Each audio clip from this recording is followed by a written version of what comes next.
up, guys? Cass here from GiveWave Studios, and on this one I'm going to show you guys how to turn these 15 pieces of foam that you see here into Master Hawk of the Order of Scrap Disposals from 7 Deadly Sins. Look how cute this little piggy is.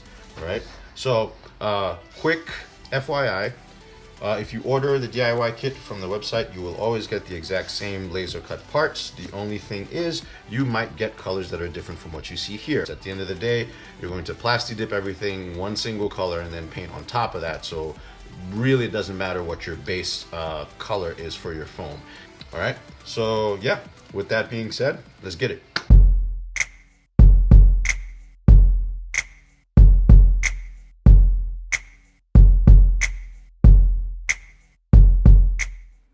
Now for these small parts, you want to make sure that you cut these shapes at an angle where I'm showing you right there. You can do this with a Dremel or you can do it with a knife, but both of these, the larger one and the smaller one, which are the leg parts, need to be cut at an angle, and then you can go ahead and glue them close together to create the legs.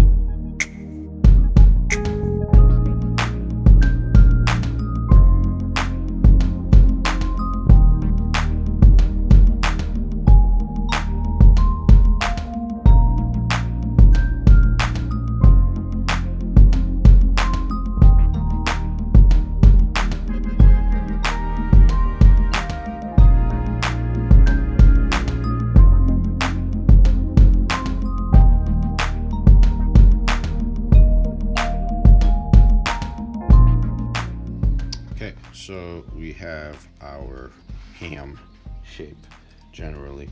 Okay, so now what you're going to do is grab this piece, you're going to place it over the snout, and you're projecting a plane on the side of this here to kind of get a sense of where this hits. So you're going to do this general shape cutout. I'll probably have this already in the pattern, but just in case, to show you guys, like sometimes when things don't go right, just kind of like fix it on the fly. So I'm going to go ahead and slice this out, sand this down flat so I can place the nostril on. Okay, and then these two fatter thigh pieces are going to get put here and here. And what I'm going to do is use some tape to kind of hold them in place and figure out the positioning. Generally, this will cover this seam. So wherever you end up putting it, whatever direction you end up putting it, just make sure it covers this seam. That way it's one less thing for you to sand, but you're going to play around with it until you find a position that works, and then you'll trace it and glue it into place. Okay, as you can see, I've sanded this down nice and even so that I can go ahead and glue the snout, which I'm going to do right now.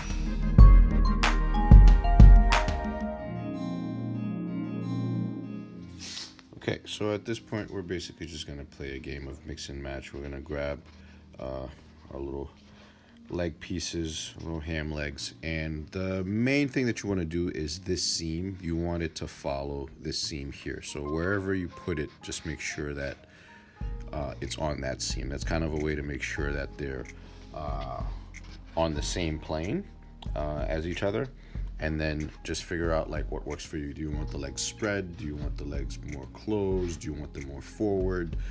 Play around with it and put the tape on to hold it in place so you can look at it as a whole. You know, tape on the outside and on the inside. Do that for 4 legs, and once you found the position that works for you, just make sure to mark it so you know where to glue it. So I'm going to fast forward through that step. If you don't like how your parts are lining up, you can go with a Dremel and just kind of like Dremel in the edges here so that it kind of tapers and it sits more flush with the body.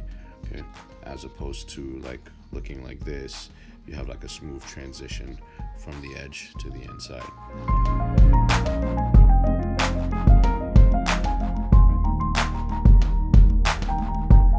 We have a ham. most of a ham. Right? Next, we're gonna do the ears. As you can see, as usual, if you guys have my DIY kit, it's laser cut. You will want to sand your edges, right? So you're gonna want to go from something that looks like this to something that looks like this. You want to expose that same pick on top on the side. All right, with that being said, these you're going to Dremel, just kind of like bevel these down to just kind of like sloping look. You can do this with sandpaper as well. It's just going to take a little longer. Dremel works a lot faster, but you're going to want to do that so that this kind of just blends in a little bit more with Hawk when you actually attach these in, wherever you decide to put your ears. So I'm going to go ahead and fast forward to me dremeling this one, and then I'm going to put them on the pig, and then we'll move on.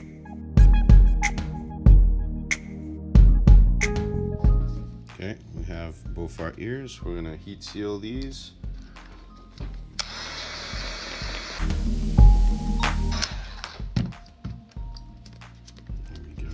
Curve, little shape. Okay, and then before we glue the ears in, what I'm going to do is just go ahead and Dremel all of my seam lines, clean this up a little bit so that when I paint it, you see less and less of these. All right, so we're going to go from this, as you guys can see, to this. As you can see, a lot smoother. I've dremeled all of my seams out. Okay, and what I can do now is, if I really want this to be seamless, I can go ahead and apply some quick seal to my seams, and just put that on with some water ever so slightly to kind of fill in the seams and kind of help the transitions of where all of our parts meet. You can find this tutorial, have it linked. I believe Evil Ted has one on his channel. I'm not gonna go over it right now because he does a pretty good job of explaining it. Or if it's not Evil Ted, I'll have the link in the description. Okay, so for the ears, for gluing them, you just want the fattest part of the ear. You'll notice that this is a little thin, this is a little thicker. You want that thicker piece to face the back of your prop. Okay, and so you also want to take advantage of the ear to cover your seam line here, and that's one less thing that you have to worry about. So I'm going to go ahead and glue these in place. Another thing that you might want to do is lift the ear, tuck the fold in a little bit. That way it helps the ears just kind of like stick out and flop around a little bit. I think it's a little cuter that way. But yeah, so just like stick these ever so slightly in. That way the ear just falls right on top of them, and then it'll naturally help the ears just kind of stick out.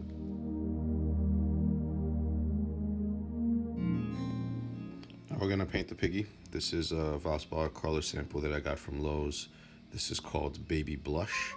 And it's kind of the color that we want for Hawk. And I didn't end up doing the quick seal method here. This paint is a pretty like heavy body, so it's gonna fill in a lot of my seam lines. I'm just gonna try to get the least amount of brush strokes possible as I paint it and let it dry.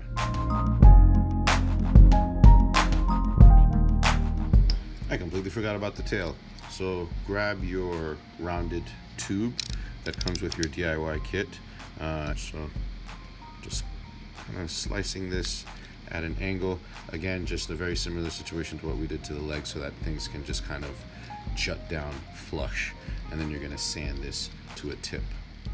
All right, so something like this. So you have your beveled edge and your pointed tip here. So we're going to go from this tube to something like this. I'm going to twist this around. 1, 2, glue this to this, and then just glue that to the butt. Okay. So now we're going to put some glue on our tail, and we're going to figure out the positioning to glue this down. This is just me working backwards a little bit at this point. So I'm going to turn them around. I'm going to figure out where I want this to be.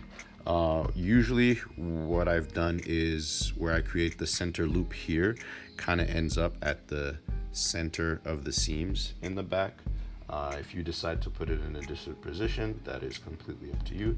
I'm actually going to put it a little taller on this one, so I'm going to do it right there. So I'm going to go ahead and grab my pan or just something to score it a little bit, just to get a sense of where it is. Then I'm going to put my glue, and then I'll just repaint this area with the tail on.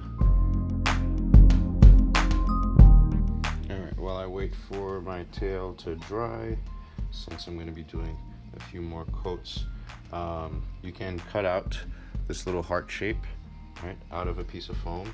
This will allow you to press it over the curve nice and smoothly and create kind of like a stencil.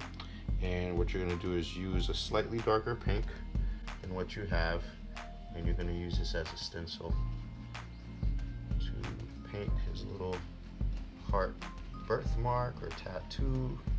Not 100% sure what it is, but you know it's there. So we're putting this on now. Okay. All right. Once we have that down, you'll notice that I put this right on the seam lines here, where everything connects right at this point here. This is going to make it easier for me to know and to make it evenly spaced out. So definitely go back in and clean up your stencil a little bit so that it's like nice and even and smooth, and then just do that for all 4 sides. Okay, and next step is going to be to put in the eyes. You have a little marker here that lets you know exactly where these are. Now you can either paint, draw, Sharpie, marker these in, or use the little included cutouts to make it a little bit more dimensional, which is what I'm going to do.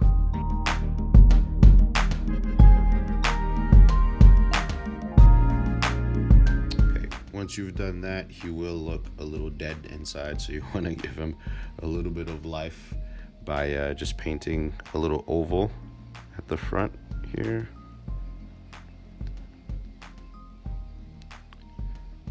Just kind of like a, you know, like some reflectiveness to the eye that kind of brings him alive a little bit. And you can use white for this, or you can use that same pink that you use for the body on the black. The contrast just makes it look like it's white anyways. So there we go. Another thing that we can do to finish this off is give him his classic smile. Now again, this is something that I should have done while it was still in its foam state, so that way you could have just kind of like draw it in with pencil and really get a sense of like where it starts and ends. So I'm just gonna freestyle it on this one a little bit. So I'm using my awl to just kind of lightly mark the area, and I'm using the bottom of the eye here as kind of like a reference point of where my curve is starting and ending. I'm just trying to make it as symmetrical as possible as I go around from one end to the other. Okay. And because he's so wide across, you really won't see if there's that much of a disparity in the symmetricality of your smile. So don't worry about it too much. So what I'm going to do now is go ahead and score that with my X-Acto blade. Bring it all the way around. Okay.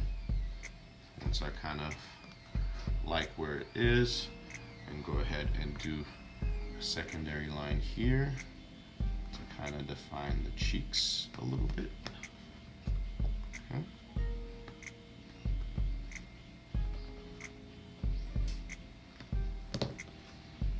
All right, and as you can tell, I already have a smile. So now, use my heat gun,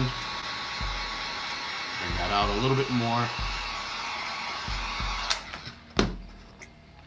and makes a nice, subtle, permanent smile on his face. And you can also do a little bit of blush here if you want to, and that'll be that. So Next and final step actually will be to make the hooves, and fairly straightforward. You just wanna, you can mark this before you do it also, but we're just gonna do like some triangle cuts at the front of the toes, here and here, here and here. And I'm just gonna go ahead and chop those right up. 1,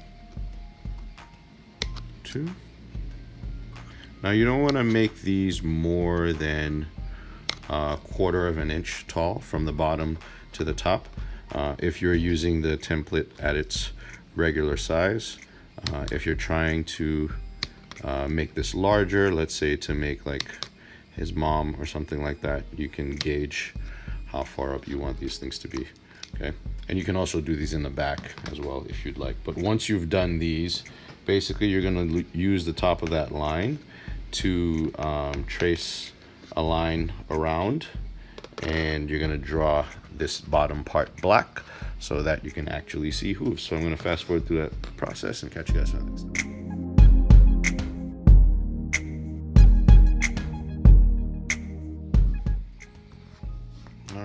And after that, as you can see, all I did is do these with Sharpie. You can also draw the bottom, the inside.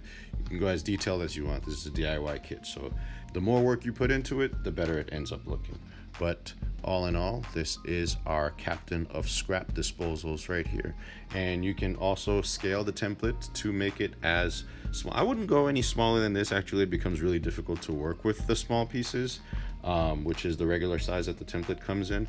But you can go as big as you want. You can even make Hawk's mom, or just make a giant hawk that pushes the other one. Oh no. Where'd you go? That pushes the other one off the table. But this is a massive hawk. All right.